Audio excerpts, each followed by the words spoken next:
Living organisms and life process. Introduction क्या है इस चैप्टर का? Every living organism performs certain activities to stay alive. जितने भी लिविंग ऑर्गेनिजम्स हैं वो कुछ एक्टिविटीज करते हैं जीवित रहने के लिए, अपने सर्वाइवल के लिए। These activities are called life process. इन्हीं एक्टिविटीज को हम लाइफ प्रोसेसेस बोलते हैं। जितने भी ऑर्गेनिजम्स हैं वो रहने के लिए, सर अपने सर्वाइवल के लिए कुछ एक्टिविटीज करते हैं और इन्हीं एक्टिविटीज को हम लोग लाइफ प्रोसेस कहते हैं। Plants, animals and tiny micro organisms need life process for survival. वो चाहे प्लांट्स हो, वो एनिमल्स हो, वो माइक्रो ऑर्गेनिजम्स हो, वो कोई भी हो, सबको लाइफ प्रोसेसेस की जरूरत पड़ती है अपने सर्वाइवल के लिए या जिंदा रहने के लिए। ठीक है। Life process help living organisms to grow and develop. Life process growth में, डेवलपमेंट में हेल्प करते हैं। Obtain food and energy. Energy obtain करने में, और फूड ऑब्टेन करने में हेल्प करते हैं। रिस्पायर, रिस्पायरेशन करते हैं। Release energy from food. Respiration का क्या मतलब होता है? Release energy from food. Food से हमें जो एनर्जी मिल रही है। रिमूव वेस्ट, वेस्ट का removal. Reproduction and response to stimuli. Main, अब ये तो हो गया कि लाइफ प्रोसेस किसमें किसमें हेल्प करते हैं लिविंग ऑर्गेनिजम्स को। अब मेन लाइफ प्रोसेस क्या होते हैं? Nutrition, respiration, transport of materials, excretion, growth, reproduction and movement and response to stimuli.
ठीक है।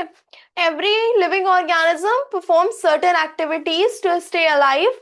These activities are called life process. हर एक लिविंग ऑर्गेनिजम्स कुछ एक्टिविटीज परफॉर्म करते हैं अपने सर्वाइवल के लिए या टू स्टे अलाइव। तो उन एक्टिविटीज को हम लोग लाइफ प्रोसेस कहते हैं। समझ आया? Ma'am. Yes ma'am. Although plants and animals perform same basic life process, the way they do often different. To them of they the way they do them is often different. देखो, plants and animals जो होते हैं वो मतलब जो life process उनके होते हैं वो सेम ही होते हैं, लेकिन उनके करने का तरीका अलग हो सकता है। मतलब जो प्लांट्स एंड एनिमल्स होते हैं, जो लाइफ प्रोसेस मैंने बताए जैसे कि न्यूट्रिशन, एक्सक्रीशन और रिस्पायरेशन, ट्रांसपोर्ट ऑफ मटेरियल्स, ये सारी चीज़ें उनकी सेम ही रहती हैं। मतलब वो सेम ही लाइफ प्रोसेस करते हैं, लेकिन बस उनके करने का तरीका प्लांट्स एंड एनिमल्स में डिफरेंट हो सकता है। बाकी लाइफ प्रोसेस दोनों प्लांट्स एंड एनिमल्स में सेम होते हैं।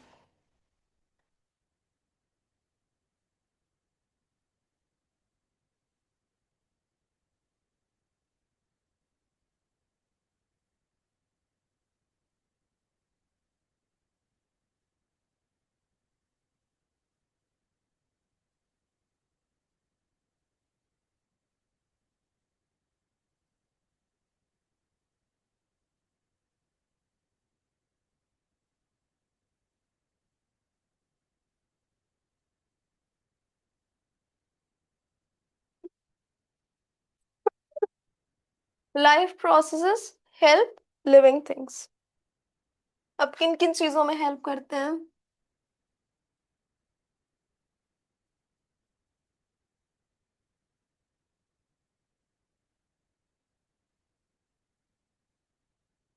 Growth and development. ग्रोथ और डेवलपमेंट पे हेल्प करते हैं लाइफ प्रोसेस।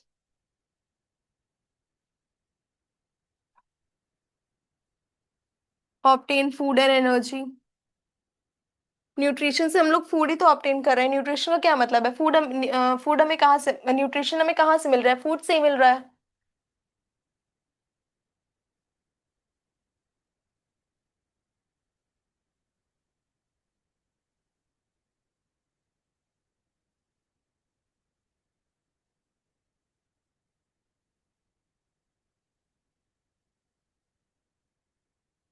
रिमूव, रिस्पायर मतलब रेस्पिरेशन, फूड से एनर्जी लेना। Removal of waste, excretion.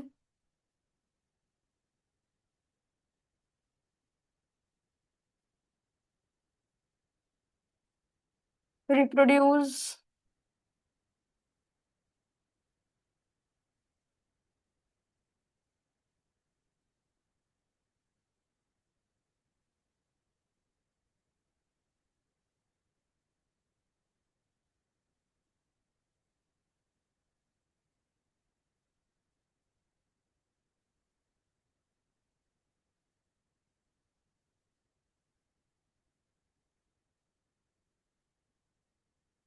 Respond to their surrounding. तो लाइफ प्रोसेस हमारी ग्रोथ में, हमारी डेवलपमेंट में हेल्प करते हैं। Obtain food and energy, food को ऑब्टेन करने में और एनर्जी हमें मिलती है उसमें हेल्प करते हैं।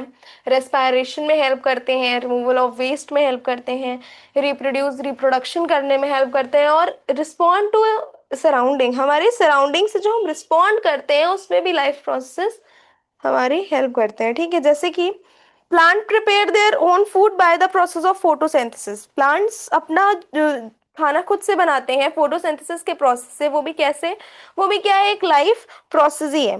Animals obtain food by eating plants and other animal. ये भी एक लाइफ प्रोसेस है कि वो अपना जो जो एनिमल्स हैं वो अपना फूड कहाँ से ऑब्टेन कर रहे हैं? दूसरे एनिमल्स को खा करके या फिर प्लांट्स को खा करके। तो न्यूट्रिशन लेना ये भी एक लाइफ प्रोसेस है। Both plants and animal respire and grow. दोनों प्लांट्स एंड एनिमल रेस्पिरेशन करते हैं और ग्रो करते हैं। तो लाइफ प्रोसेस ही है जो लिविंग थिंग्स को हेल्प कर रहा है ये सारी चीजें करने में। वो खाना बनाना हो, वो खाना खाना हो, वो कोई भी काम करना हो, लाइफ प्रोसेस ही उसमें हेल्प करता है। समझ आया? Yes, कोई डाउट? अब मेन ma'am. लाइफ प्रोसेस क्या क्या होते हैं?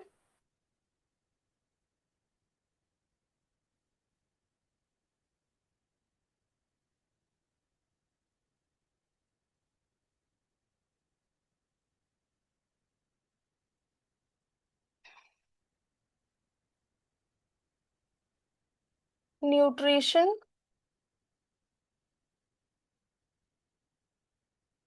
रिस्पायरेशन,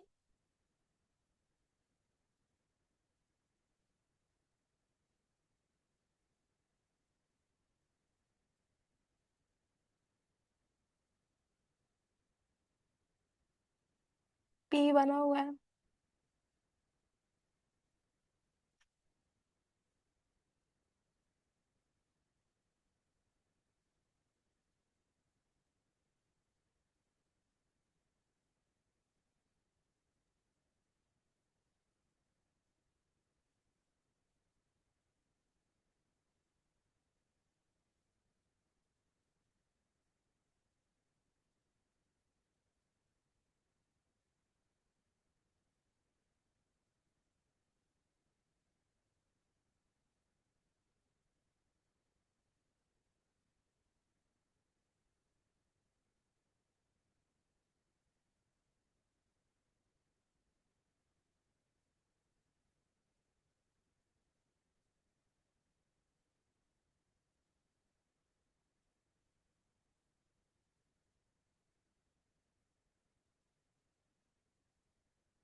अब मेन लाइफ प्रोसेस क्या क्या होते हैं?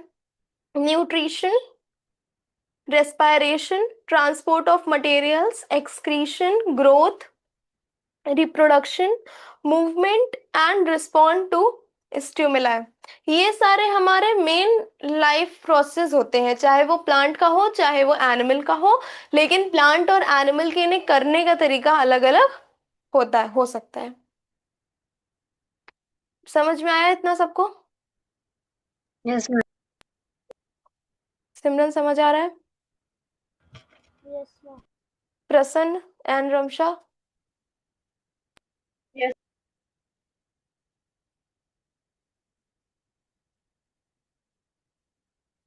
अब है classification, first topic.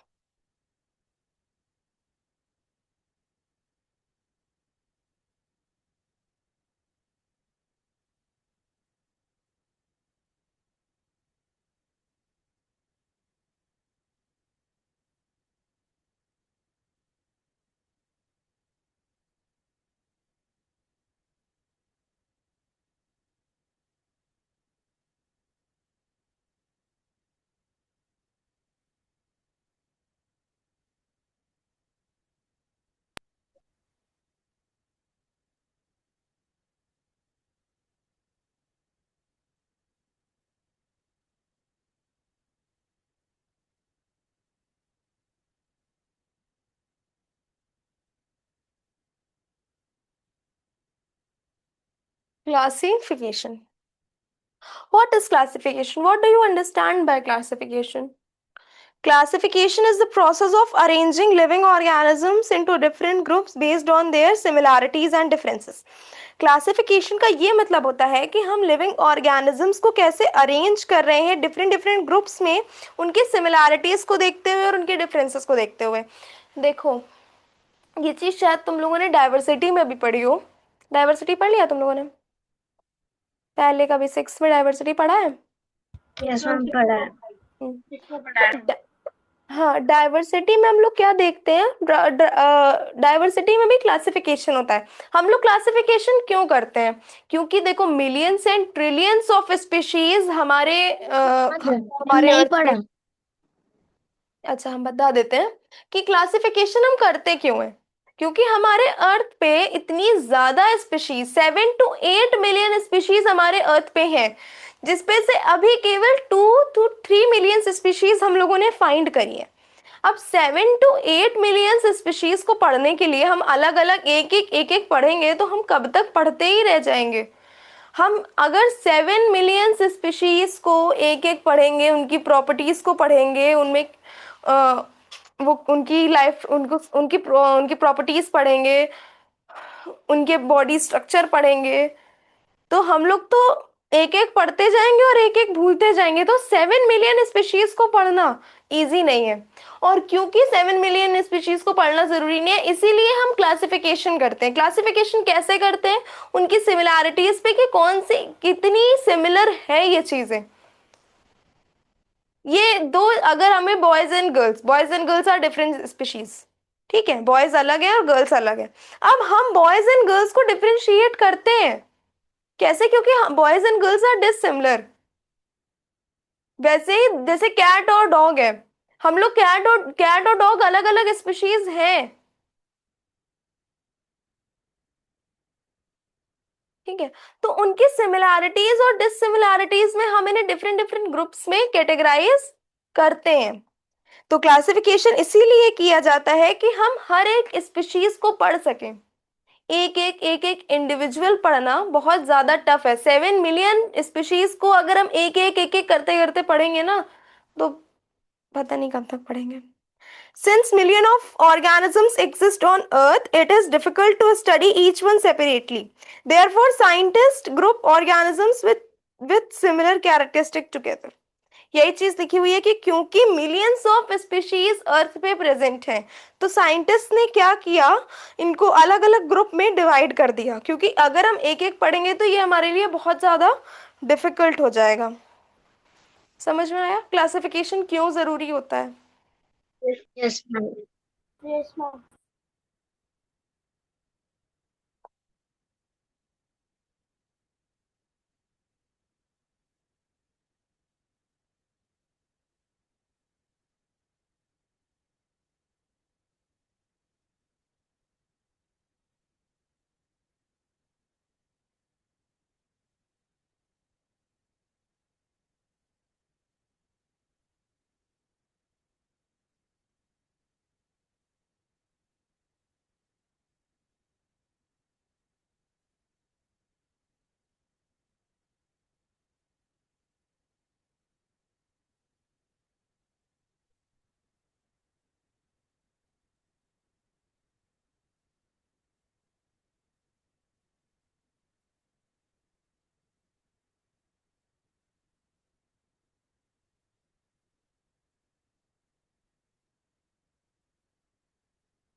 Classification is the scientific grouping of organisms according to their common feature and characteristic. Classification scientific grouping है ऑर्गेनिजम्स की, किस हिसाब से? उनके कॉमन फीचर्स और कैरेक्टरिस्टिक के अकॉर्डिंग, उनके कॉमन फीचर्स या कैरेक्टरिस्टिक के अकॉर्डिंगली हम लोग क्या करते हैं, ऑर्गेनिजम्स को डिवाइड करते हैं, एनिमल्स की ग्रुपिंग करते हैं। ठीक है, रमशा कहाँ चली गई?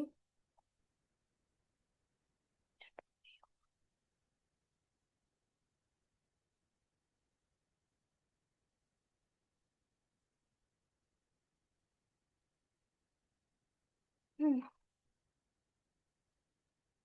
अब देखो, इसके एग्जाम्पल्स क्या हो सकते हैं? Rose, mango and grass are grouped as plants. तो जो रोज है, मैंगो है, ग्रासेस है, ये प्लांट्स में ग्रुप करे गए हैं। Trees, cats, cow are grouped as animals. Birds को एक ग्रुप में डिवाइड किया गया है, एनिमल्स को एक ग्रुप में किया गया है। तो अलग अलग स्पीशीज को अलग अलग ग्रुप्स में डिवाइड किया गया है। अब क्या नीड है क्लासिफिकेशन की? क्लासिफिकेशन समझ आया? Yes, ma'am. Need for classification.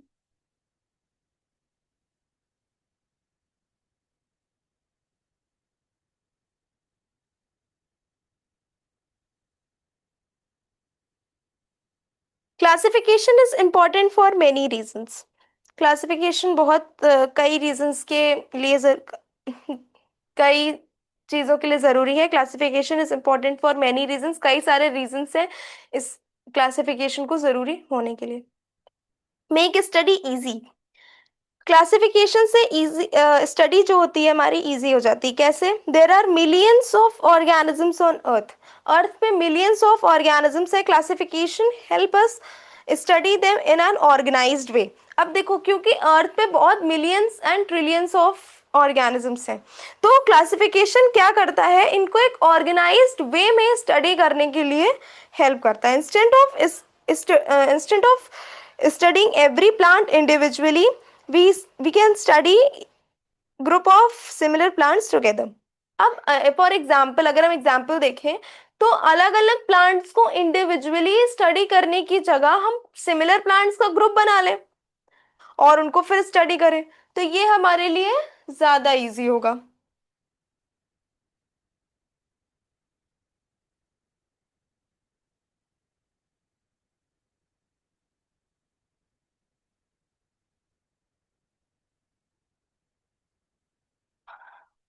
Classification study को कैसे इजी बनाते हैं, समझ में आया? Yes, ma'am. फर्स्ट पॉइंट समझ में आया? Yes, ma'am. Anushka, Yes, ma'am. Yes, ma'am. Prasanna, Yes, ma'am. Help in identification.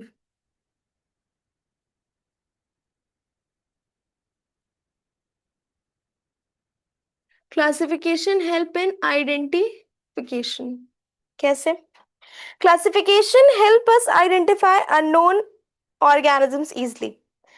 Classification हमें अननोन ऑर्गेनिजम्स को आइडेंटिफाई करने में बहुत इजीली बहुत हेल्प करता है, बहुत इजी हो जाता है। अगर कोई भी अननोन ऑर्गेनिजम्स है और हम लोग उसको इजीली आइडेंटिफाई कर सकते हैं क्लासिफिकेशन के through.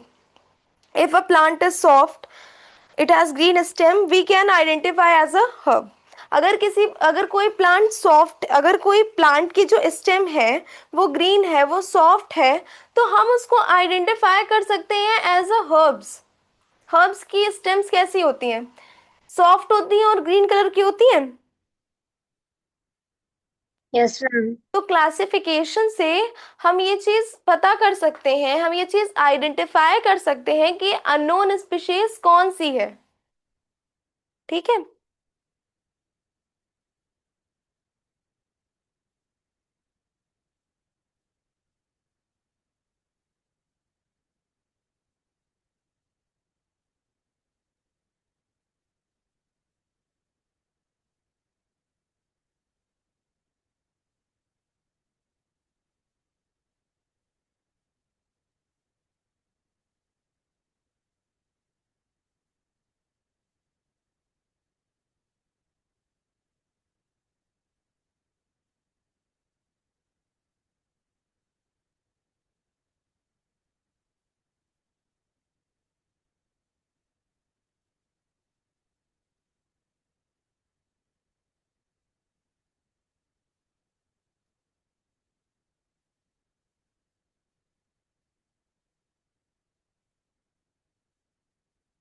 Shows similarities and differences. अब क्लासिफिकेशन क्या शो करता है?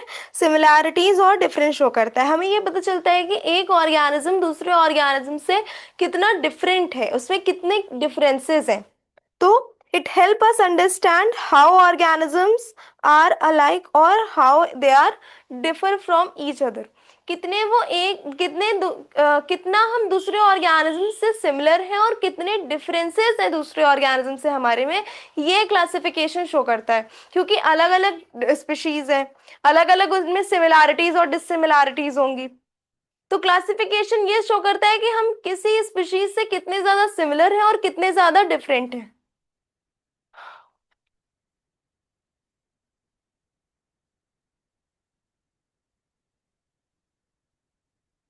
समझ में आ रहा है? Yes, ma'am.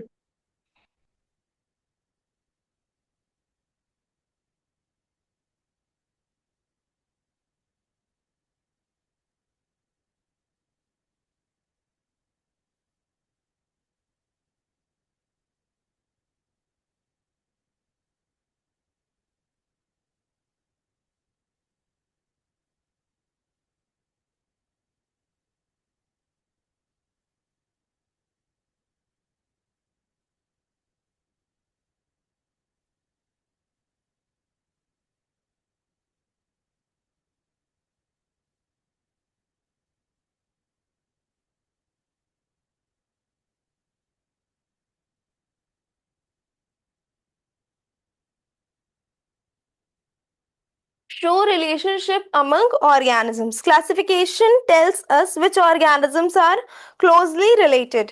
अब क्लासिफिकेशन क्या हेल्प करता है, किसमें हेल्प करता है कि कौन सा ऑर्गेनिज्म क्लोजली एक दूसरे से रिलेटेड है। जैसे lion and tiger belong to same family and share many characteristics. अब जो लायन एंड टाइगर है वो सेम फैमिली से बिलोंग करते हैं और वो कई सारी कैरेक्टरिस्टिक्स शेयर करते हैं। मतलब कि कई सारी जो लायन की कैरेक्टरिस्टिक्स होती हैं वही कैरेक्टरिस्टिक्स टाइगर की भी हो सकती हैं। ठीक है, समझ में आया? यहां तक Yes, समझ ma'am. में आया? Yes. Yes, ma'am. अब शो सिमिलैरिटीज एंड डिफरेंसेस का क्या एग्जांपल होगा? जैसे काऊ एंड गोट्स हैं, वो दोनों मैमल्स हैं, but fish are different from them. लेकिन जो फिश है वो उनसे अलग है। फिश मैमल्स से अलग होती है, right? Yes, ma'am. Yes, ma'am. Ma'am, what? Fish जो होती है वो काऊ और गोट से अलग होती है कि काऊ No, और गोट ma'am. भी। नो मैम, कुछ कुछ स्पीशीज फिश के डायरेक्ट बर्थ दे देते हैं। हाँ दे देते हैं, लेकिन वो अलग होते हैं कुछ ना कुछ। वो पानी में देते हैं बर्थ, वो लैंड पे देते हैं। काऊ एंड गोट मैमल्स हैं, और काऊ और गोट क्या कर रहे हैं? वो लैंड पे बर्थ दे रहे हैं, वो वाटर एनिमल्स है, वाटर में बर्थ दे रहे हैं, तो अलग है उनसे वो। सिमिलैरिटीज और डिससिमिलैरिटीज यहाँ शो हो रही हैं। मैमल्स तो ठीक है, लेकिन वो अलग, वो तो एक्वेटिक एनिमल्स है ना। समझ में आया? Yes ma'am. Hmm. You cannot directly blame the teacher.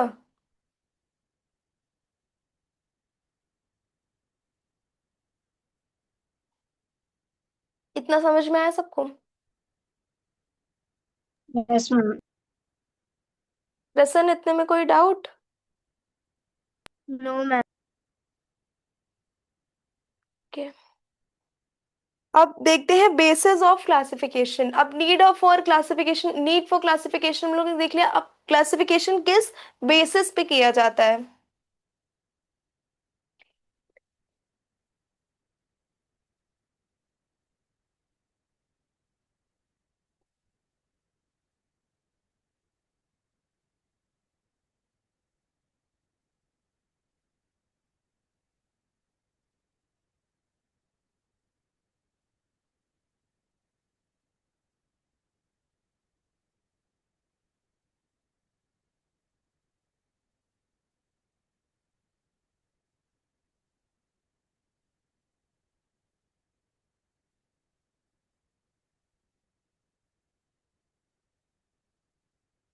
basis of classification. The characteristic used for grouping organisms are called basis of classification. अब किन characteristics पे दो species को अलग अलग किया जाता है उसको हम लोग basis of classification कहते हैं. The characteristics used for grouping organism, जो भी characteristics use होती हैं animals को group करने के लिए उनको ही हम लोग basis of classification कहते हैं. किस basis पे हम लोग दो organisms को डिफ्रेंशिएट करते हैं, किन किस बेसिस पे हम लोग दो ऑर्गेनिजम्स को अलग अलग ग्रुप्स में डिवाइड करते हैं, उसी को हम लोग बेसिस ऑफ क्लासिफिकेशन कहते हैं. On which basis, on the basis of which characteristics, इसी चीज को हम लोग कहते हैं बेसिस ऑफ क्लासिफिकेशन.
ठीक है. The characteristics used for grouping organisms are called basis of classification. जो भी characteristics दो species को grouping करने के लिए use हो रहे हैं, दो या दो से ज़्यादा species को या organisms को grouping करने के लिए use हो रही है, उनको हम लोग basis of classification कहते हैं. किन basis पे हम दो चीज़ों को या दो से ज़्यादा चीज़ों को अलग करेंगे, classify करेंगे, उसी को हम लोग basis of classification कहते हैं. Size, shape, habitat, food habits, structure of stem, ये सारी चीज़ों को देखते हुए हम क्लासिफिकेशन करते हैं कि दो स्पीशीज का साइज कैसा है, बहुत छोटी है बहुत बड़ी है, या उनका शेप कैसा है, लंबी है, स्टीम लाइन बॉडी है उनकी, कैसा स्ट्रक्चर है उनका. ठीक है. तो ये सारी चीज़ों को देखते हुए हम ऑर्गेनिजम्स को क्लासिफाई करते हैं और यही सारी कैरेक्टरिस्टिक्स हमें बताती हैं कि हम दो ऑर्गेनिजम्स को कैसे अलग अलग ग्रुप्स में डिवाइड करें. इसी को हम कहते हैं बेसिस ऑफ क्लासिफिकेशन. ठीक. आज की क्लास में जितना पढ़ाया समझ में आया? Yes ma'am. ओके. कोई डाउट यस आज मैंने मैम. जितना पढ़ाया नो है? मैम. No ma'am. प्रसन्न, कोई doubt? No ma'am. Simran? No ma'am. Okay. Thank you, class 7th. You can leave. Tomorrow we'll continue later. Bye ma'am. Thank you. Bye. Thank you.